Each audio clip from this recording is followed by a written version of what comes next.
Imagina que es medianoche. La temperatura ha caído a 40 grados bajo cero. El viento arrastra cristales de hielo que cortan la piel expuesta como fragmentos de vidrio microscópico. No hay luna. La oscuridad es tan absoluta que no puedes ver tu propia mano frente a tu rostro. Estás exhausto después de perseguir mamuts durante 16 horas. Cada músculo de tu cuerpo grita por descanso. Pero aquí está el problema. No hay cueva, no hay refugio de ningún tipo. El fuego que tu grupo mantenía se extinguió hace 3 días cuando una tormenta de nieve húmeda empapó todo el combustible disponible en un radio de kilómetros. Tienes que dormir. Tu cerebro lo exige, tu cuerpo colapsa sin él. Pero si te duermes expuesto a estas temperaturas, nunca despertarás. La hipotermia comienza en minutos. El sueño se convierte en coma. El coma se convierte en muerte. Esto no es una pesadilla imaginaria. Esto fue la realidad cotidiana para miles de generaciones de seres humanos durante los 200.000 años que duró la última edad de hielo. Y sin embargo,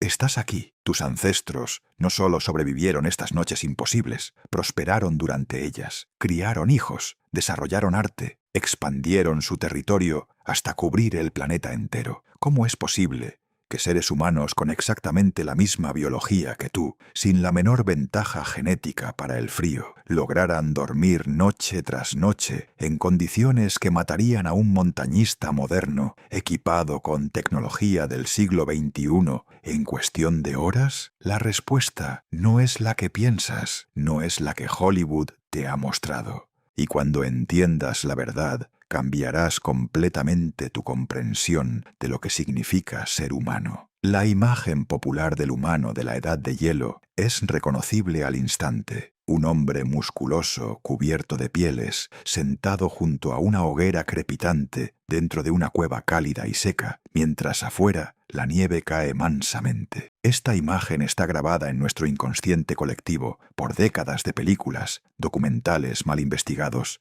y libros de texto obsoletos. Parece lógica, parece obvia, y está fundamentalmente equivocada en casi todos sus detalles. Empecemos por las cuevas. El registro arqueológico revela una verdad incómoda que los productores de Hollywood prefieren ignorar. Las cuevas habitables son extraordinariamente raras. En toda la región de Europa Central, donde vivieron algunas de las poblaciones más grandes del Paleolítico Superior, los arqueólogos han identificado menos de 200 cuevas con evidencia de ocupación humana sostenida durante los últimos 100.000 años. 200 cuevas para un territorio de más de 1.000.000 de kilómetros cuadrados. Durante 100 milenios, esto significa que la inmensa mayoría de los humanos de la edad de hielo nunca durmieron en una cueva, nunca la vieron, nunca supieron que existían. Las excavaciones en sitios como Dolní Bitonice en la República Checa, datados en 26.000 años antes del presente, revelan asentamientos completamente al aire libre. En Pavlov, a pocos kilómetros de distancia, equipos liderados por Jiří Svoboda documentaron campamentos extensos, sin la menor protección rocosa natural, en un radio de 50 kilómetros. Estos no eran refugios de emergencia, eran hogares permanentes ocupados durante generaciones. Ahora considera el fuego. Sí, los humanos de la edad de hielo conocían el fuego. Lo habían controlado durante al menos 400.000 años antes del último máximo glacial. Pero mantener fuego no es lo mismo que tener fuego siempre. El combustible era escaso en los paisajes de tundra que dominaban Europa y el norte de Asia durante los períodos más fríos. Los análisis de carbón en el sitio de Medjirich, Ucrania, muestran que los habitantes dependían casi exclusivamente de huesos de mamut como combustible, porque la madera simplemente no existía en cantidades suficientes. Los huesos arden, pero arden mal, producen calor irregular, se extinguen con facilidad, y cuando se terminan los huesos, se termina el fuego. Excavaciones en Kostenki, uno de los complejos de asentamiento paleolítico más extensos del mundo, situado a orillas del río Don en Rusia, revelan capas estratigráficas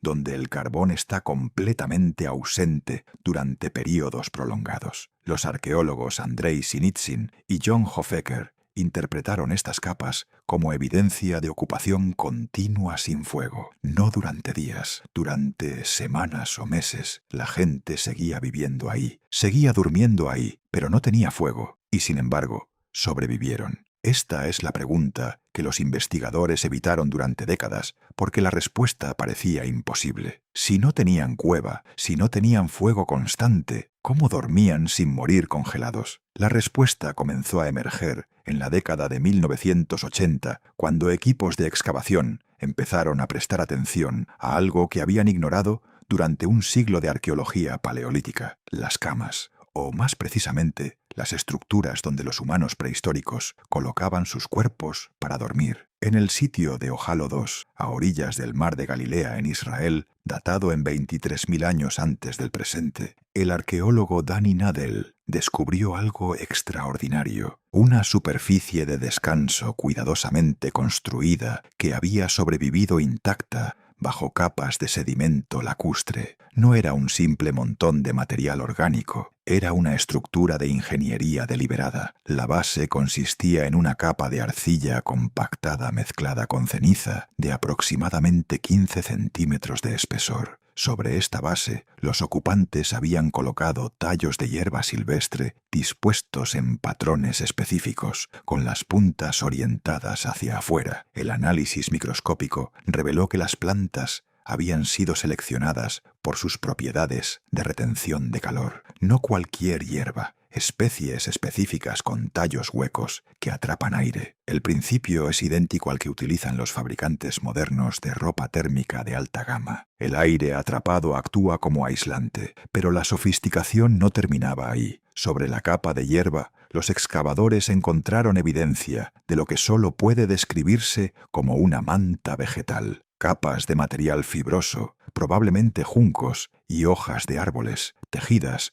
o entrelazadas de manera que formaban una cubierta coherente. El grosor total del sistema de descanso era de aproximadamente 40 centímetros. Esto no era primitivo, esto era tecnología de supervivencia perfeccionada durante milenios, pero Ojalo II se encuentra en una región relativamente templada, incluso durante la edad de hielo. ¿Qué sucedía en los verdaderos extremos del frío, donde las temperaturas nocturnas caían regularmente por debajo de los 30 grados negativos? La respuesta llegó de uno de los sitios más remotos y fascinantes del Paleolítico, Yana RHS, situado en el extremo norte de Siberia, a solo unos cientos de kilómetros del Océano Ártico. Este sitio, excavado sistemáticamente desde 1993 por el equipo de Vladimir Pitulko, del Instituto de Historia de la Cultura Material de San Petersburgo, proporcionó evidencia que reescribió nuestra comprensión del sueño humano en condiciones extremas. El sitio data de 32.000 años antes del presente. Durante este período, Yana se encontraba en el corazón de la estepa de los mamuts, un ecosistema ahora extinto, caracterizado por temperaturas invernales que regularmente alcanzaban los 50 grados bajo cero. Y sin embargo, los humanos no solo sobrevivieron aquí, prosperaron, fabricaron herramientas de marfil de mamut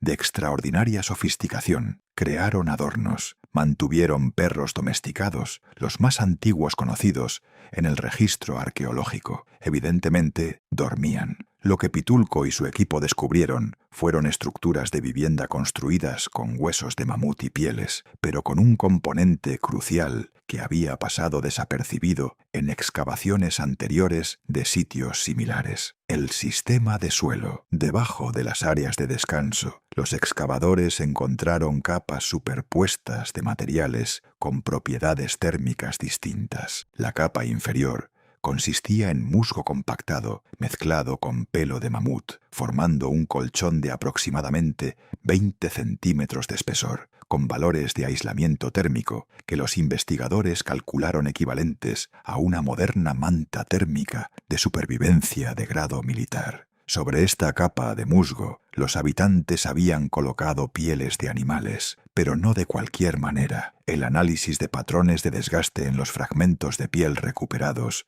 indica que estaban dispuestas en múltiples capas, con las superficies de pelo alternando orientación: pelo hacia abajo, pelo hacia arriba, pelo hacia abajo. pelo hacia arriba. Este patrón crea bolsas de aire atrapado entre cada capa, multiplicando exponencialmente la capacidad de aislamiento del sistema. Los investigadores calcularon que el valor R total del sistema de descanso en Yana superaba el de un saco de dormir moderno, clasificado para temperatura de menos 40 grados. Pero aquí está lo que realmente cambia todo. Los seres humanos de Yana no dormían solos. El análisis espacial del sitio reveló que las áreas de descanso estaban diseñadas para grupos, no para individuos. Las plataformas de sueño tenían dimensiones de aproximadamente 3 metros por 2 metros, suficiente para 4 o 5 adultos y varios niños. Esta no era una limitación de espacio, era una estrategia deliberada de termorregulación.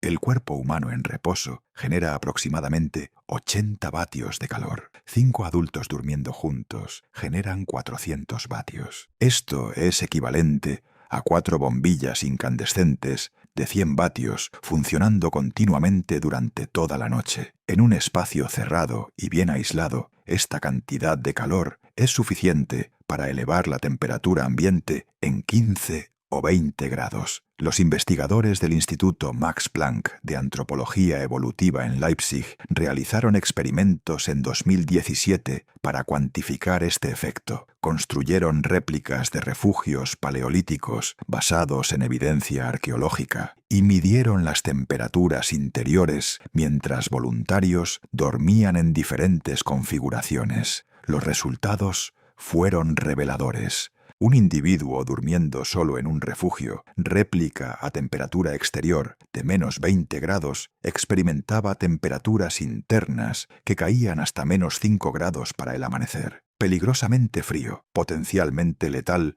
con aislamiento inadecuado. Pero 5 personas durmiendo en contacto corporal cercano, en el mismo refugio, mantenían temperaturas internas de más 10 grados durante toda la noche. Una diferencia de 15 grados, la diferencia entre la vida y la muerte. Esto explica un patrón que los arqueólogos habían notado durante décadas, pero nunca habían interpretado correctamente: la disposición de los cuerpos en enterramientos paleolíticos. En el famoso sitio de Sungir, Rusia, datado en 34.000 años antes del presente, los excavadores descubrieron 2 niños enterrados juntos en posición de estrecho contacto, sus cuerpos orientados para maximizar la superficie de contacto. Durante décadas, los investigadores interpretaron esto como un gesto simbólico de conexión espiritual. Ahora entendemos que probablemente refleja la posición exacta en que estos niños dormían cada noche de sus vidas. No era simbólico, era práctico, era supervivencia. Pero el contacto corporal y el aislamiento del suelo, por efectivos que fueran, no podían resolver todos los problemas del sueño en condiciones extremas. El frío no es el único enemigo de una noche de descanso en la edad de hielo. También lo es el tiempo. Los análisis de patrones de asentamiento paleolítico revelan algo que contradice nuestra comprensión moderna del sueño. Los humanos de la edad de hielo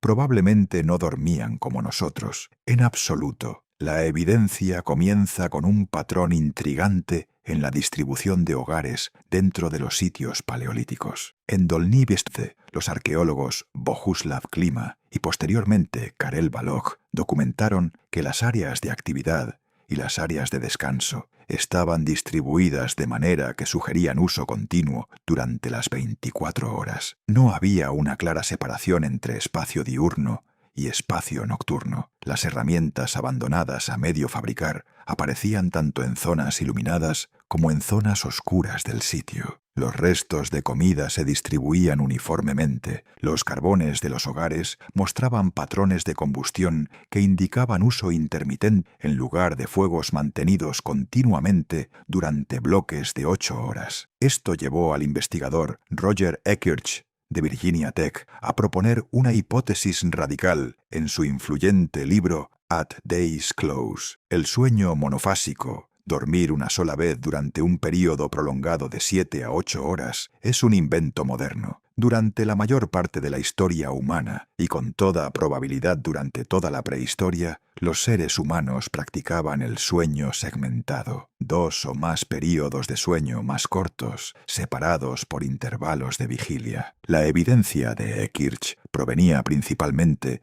de registros históricos medievales y renacentistas que mencionaban el primer sueño y el segundo sueño como conceptos completamente normales. Pero investigaciones posteriores han confirmado que este patrón tiene raíces mucho más profundas. En 2015, el psicólogo Jerome Siegel de UCL publicó un estudio revolucionario en la revista Current Biology. Siegel y su equipo pasaron años estudiando los patrones de sueño de 3 sociedades de cazadores-recolectores contemporáneos que viven sin electricidad ni tecnología moderna, los Hadza de Tanzania, los San del Kalahari y los Chimané de Bolivia. Estas poblaciones representan aproximaciones contemporáneas a estilos de vida prehistóricos, aunque, por supuesto, con limitaciones obvias. Los resultados destruyeron varios mitos sobre el sueño natural. Primero, ninguna de estas poblaciones dormía las 8 horas que la medicina moderna considera esenciales. El promedio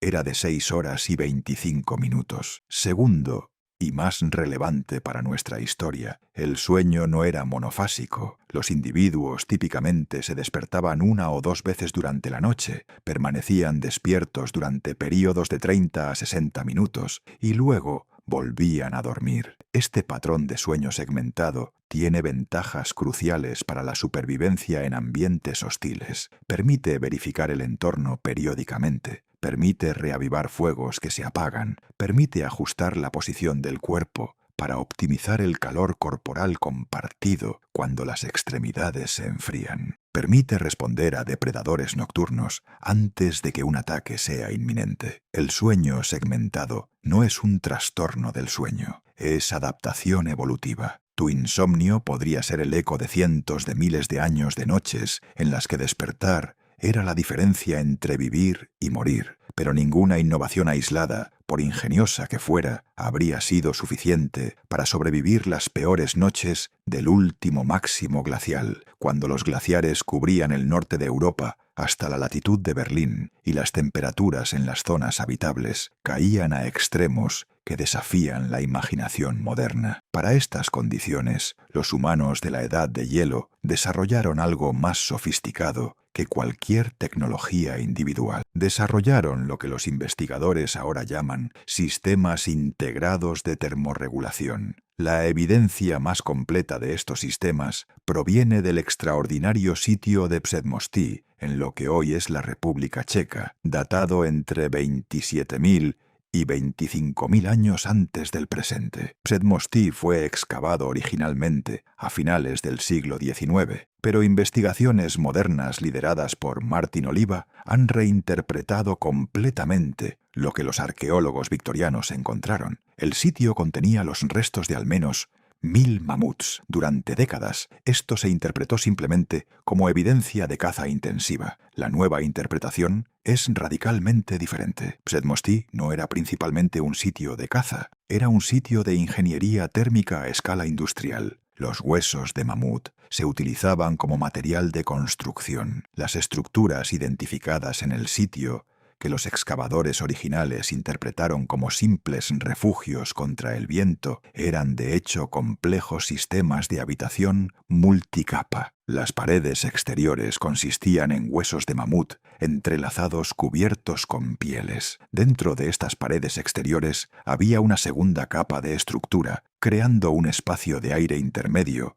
que actuaba como aislamiento adicional. Dentro de esta segunda capa estaba el espacio habitable propiamente dicho, con su propio sistema de aislamiento del suelo. El resultado era un efecto de muñeca rusa térmica, 3 capas de aislamiento entre el durmiente y el exterior. Los cálculos de ingeniería moderna sugieren que este diseño podía mantener temperaturas interiores 30 grados por encima de la temperatura exterior, incluso sin fuego. A menos 40 afuera, esto significa menos 10 adentro. Frío, sí, pero absolutamente sobrevivible con la combinación de ropa de pieles y calor corporal compartido. Pero Předmostí revela otro nivel de sofisticación que apenas estamos comenzando a comprender. La orientación de las estructuras. El análisis geoespacial del sitio mostró que todas las estructuras de habitación estaban orientadas con sus entradas mirando hacia el sureste. Esta orientación no es aleatoria, maximiza la exposición solar durante las horas de la mañana, permitiendo que los rayos del sol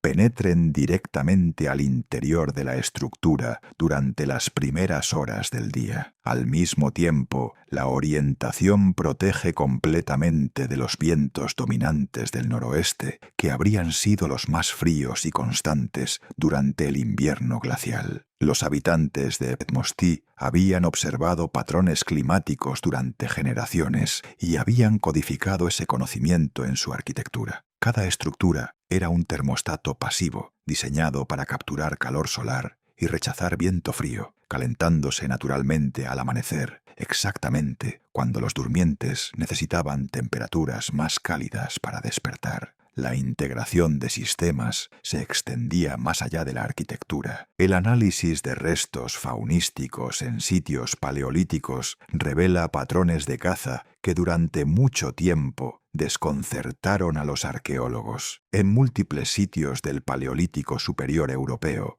los cazadores mostraban una preferencia marcada por ciertas especies que no parecía correlacionarse con el valor calórico o la disponibilidad relativa. Los renos, por ejemplo, eran cazados intensivamente, incluso en regiones donde otros ungulados más grandes y con más carne eran igualmente abundantes. ¿Por qué arriesgarse persiguiendo renos veloces cuando mamuts lentos proporcionaban 100 veces más carne? La respuesta estaba en las pieles. El pelaje de reno tiene propiedades térmicas únicas entre los mamíferos. Cada pelo individual es hueco, lleno de aire atrapado que proporciona aislamiento excepcional. Además, los pelos están dispuestos en densidades extraordinarias, hasta 2000 pelos por centímetro cuadrado, comparado con 300 en el pelaje de vaca. Una piel de reno proporciona el doble de aislamiento que una piel de oso del mismo grosor. Los humanos de la edad de hielo lo sabían, no porque hubieran medido la conductividad térmica con instrumentos científicos, sino porque habían experimentado durante generaciones con diferentes materiales y habían transmitido ese conocimiento acumulado. Cazaban renos específicamente para dormir mejor. En el sitio de Sungir, los análisis de fragmentos de vestimenta preservados por las condiciones frías revelan prendas de una complejidad asombrosa. El investigador Erik Trinkaus, examinando los patrones de desgaste en los huesos de los individuos enterrados, determinó que usaban múltiples capas de ropa ajustada, probablemente incluyendo algo similar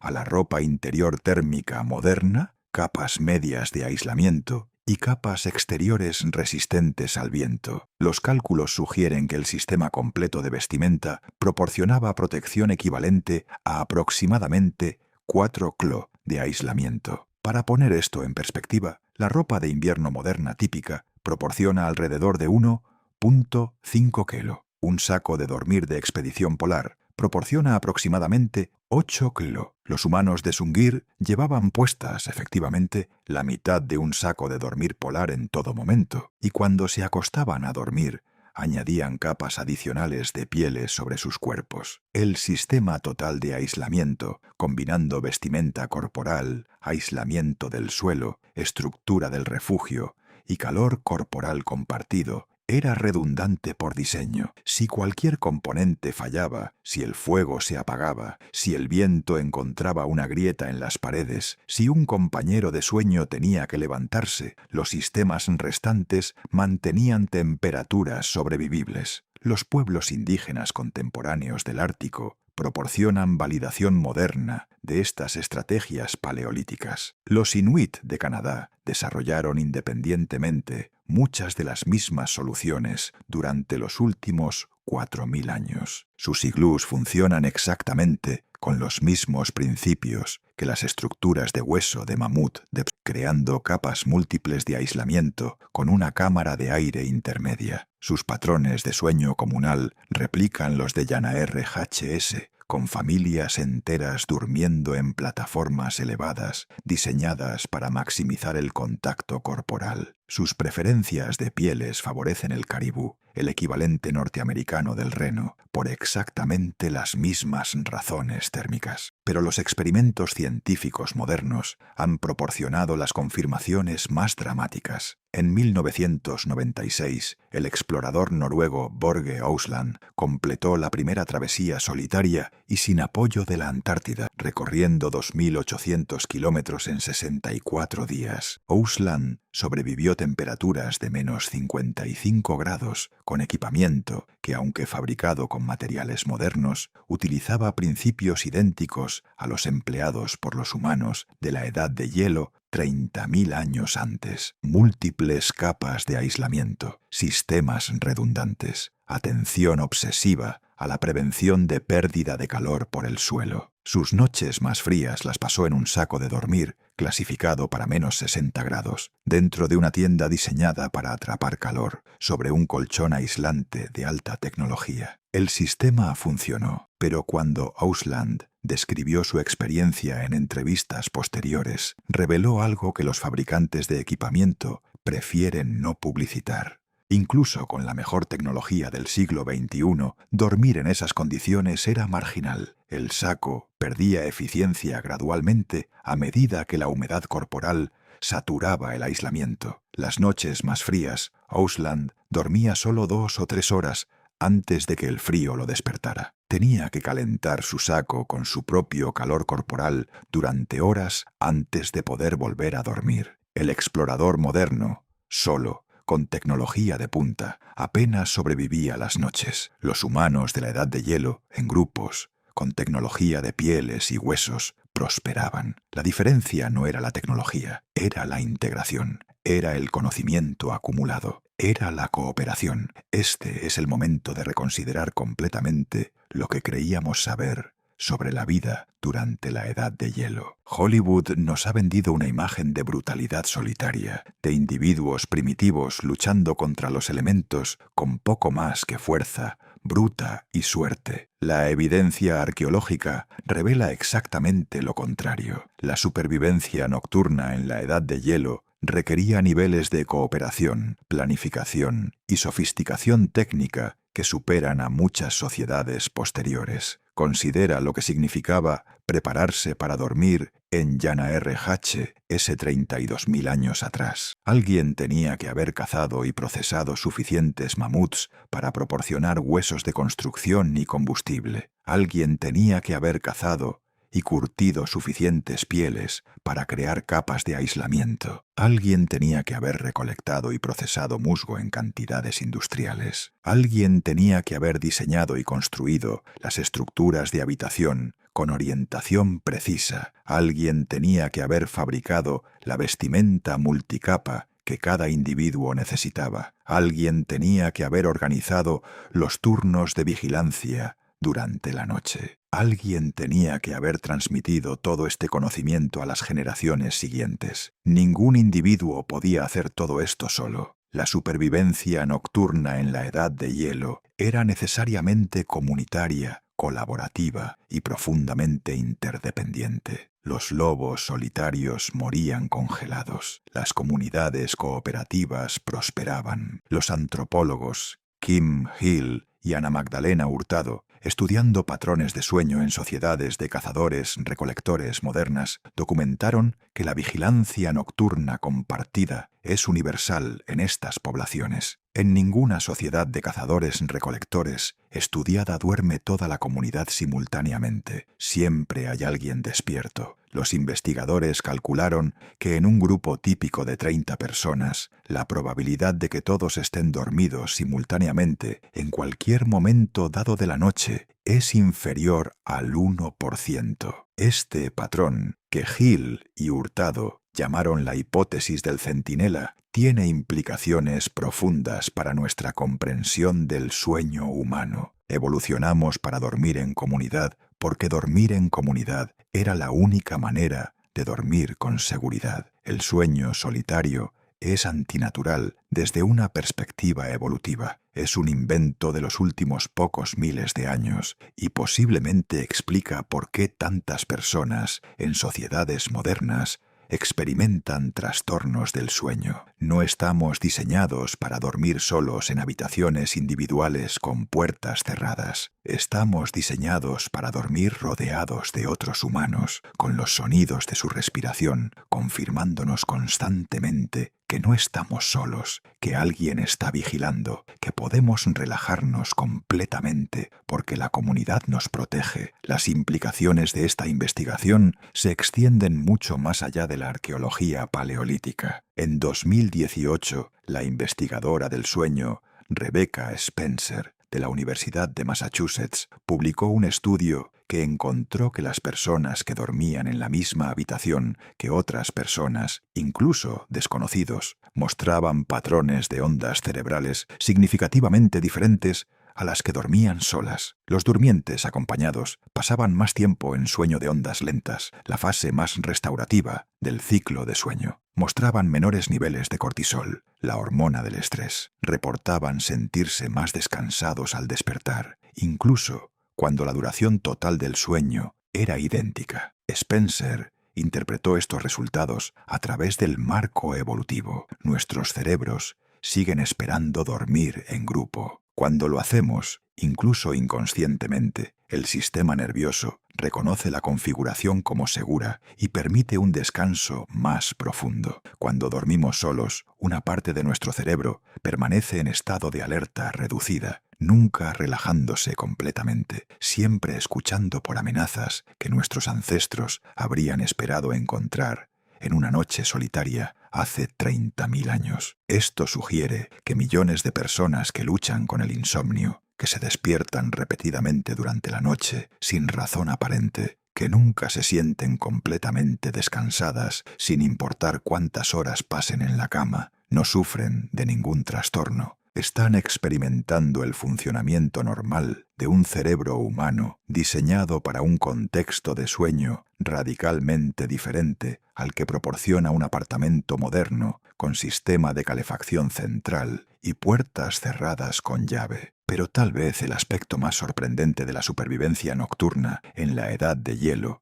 es lo que nos revela sobre la naturaleza misma de la innovación humana. No hubo un inventor genial que descubriera el sueño comunal o el aislamiento multicapa. Estas soluciones emergieron gradualmente durante miles de generaciones a través de un proceso que podríamos llamar evolución cultural acumulativa. Cada generación heredaba el conocimiento de sus padres, lo probaba contra las condiciones ambientales, descartaba lo que no funcionaba, refinaba lo que sí funcionaba y transmitía la versión mejorada a sus hijos. El proceso era lento, increíblemente lento para estándares modernos. Los investigadores estiman que la transición de sistemas de sueño primitivos a los sistemas integrados sofisticados documentados en Jhana tomó aproximadamente 5.000 generaciones, 125.000 años. Pero la lentitud no indica fracaso, indica selección rigurosa. Cada componente del sistema que sobrevivió hasta el período glacial tardío había sido probado por miles de inviernos letales. Las técnicas que no funcionaban mataban a sus practicantes, eliminándolas del acervo de conocimiento transmitido. Las técnicas que funcionaban permitían que sus practicantes sobrevivieran, se reprodujeran y enseñaran a sus hijos. El resultado fue un sistema extraordinariamente robusto, refinado por la presión de selección más implacable imaginable, la muerte por congelación de todos los que fallaban. Los ingenieros modernos tienen un término para sistemas diseñados de esta manera. Los llaman antifrágiles, sistemas que mejoran bajo estrés en lugar de deteriorarse, sistemas donde cada falla proporciona información que hace al sistema más fuerte. Los humanos de la Edad de Hielo no diseñaron conscientemente un sistema antifrágil de supervivencia nocturna, lo evolucionaron, y el sistema resultante era tan robusto que permitió a poblaciones humanas expandirse a algunos de los ambientes más hostiles del planeta durante el período climático más desafiante de los últimos millones de años. Lo que emerge de esta evidencia no es la imagen del cavernícola primitivo luchando desesperadamente contra fuerzas naturales que no comprende. Lo que emerge es la imagen de sociedades extraordinariamente sofisticadas que habían resuelto problemas de ingeniería que civilizaciones posteriores, con toda su tecnología de bronce y hierro, con toda su arquitectura monumental, serían incapaces de resolver. Los romanos, con todo su genio organizativo, nunca colonizaron efectivamente las regiones árticas. Los chinos, con toda su tecnología avanzada, nunca establecieron asentamientos permanentes en Siberia hasta el siglo XVII. Los europeos medievales consideraban el norte escandinavo como el fin del mundo habitable. Pero los humanos del Paleolítico Superior, con tecnología de piedra y hueso, con vestimenta de pieles y refugios de huesos de mamut, con fuego intermitente y sistemas de sueño comunal, habían colonizado todo el territorio desde España hasta Siberia, desde el Círculo Polar Ártico hasta el Mediterráneo, 15.000 años antes de que los primeros agricultores plantaran las primeras semillas en Mesopotamia. Esto no fue suerte. Esto no fue adaptación biológica. Los humanos que sobrevivieron la edad de hielo tenían exactamente la misma biología que tú tienes ahora, la misma tolerancia al frío, la misma necesidad de sueño, la misma vulnerabilidad a la hipotermia. Lo que tenían diferente era conocimiento acumulado durante milenios, conocimiento codificado en prácticas culturales, conocimiento transmitido de abuelos a padres a hijos, con la fidelidad de quien sabe que cualquier error de transmisión significa la muerte del receptor. Este conocimiento constituía una tecnología tan sofisticada como cualquier máquina moderna, aunque no dejara rastros de metal ni piedra tallada. Era tecnología blanda, tecnología del comportamiento, tecnología de la organización social. Y funcionaba. Piensa en esto la próxima vez que te metas en tu cama con sábanas de algodón egipcio y mantas de plumas de ganso, en una habitación calentada a 22 grados por un termostato programable. Piensa en las miles de noches que tus ancestros sobrevivieron sin ninguna de estas comodidades. Piensa en la inteligencia que requirió descubrir que ciertas hierbas atrapan aire mejor que otras. Piensa en la observación que requirió notar que las pieles de reno calientan más que las pieles de oso. Piensa en la cooperación que requirió organizar a comunidades enteras para dormir juntas, compartiendo calor corporal, compartiendo vigilancia, compartiendo el riesgo de noches que podían matar. Piensa en la confianza que requirió cerrar los ojos, sabiendo que tu vida dependía de que otros permanecieran despiertos cuidándote. Piensa en la generosidad que requirió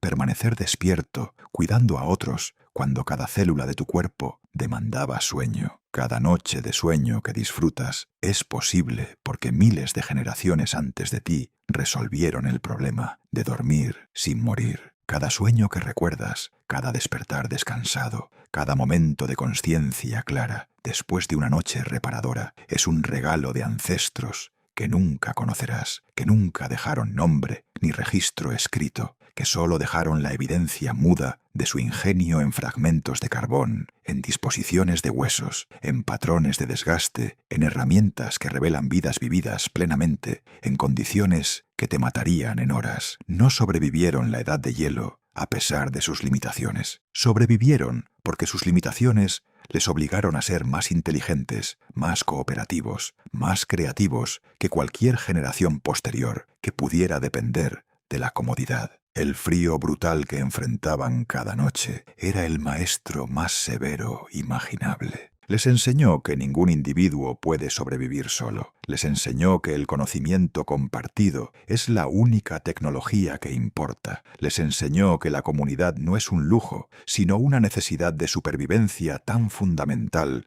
como el aire que respiramos. Y tal vez, en un mundo donde cada vez más personas viven solas, duermen solas y luchan contra el insomnio en habitaciones perfectamente calentadas, deberíamos preguntarnos si hemos olvidado lecciones que nuestros ancestros pagaron con sangre para aprender. Ellos sabían algo que nosotros hemos olvidado. Sabían que dormir no es un acto individual, Es un acto comunal, es un acto de confianza, es un acto de supervivencia compartida. Y quizás la epidemia moderna de soledad, de insomnio, de sueño que nunca parece suficientemente reparador, no es un problema médico a resolver con pastillas y aplicaciones de meditación. Quizás es simplemente el costo de haber abandonado la configuración de sueño para la que nuestros cerebros evolucionaron durante 300.000 años de noches compartidas alrededor de fuegos que se apagaban, bajo pieles que olían a mamut, en refugios construidos con huesos de gigantes extintos, rodeados de la respiración de otros humanos que representaban la única diferencia entre despertar con el amanecer o nunca despertar en absoluto.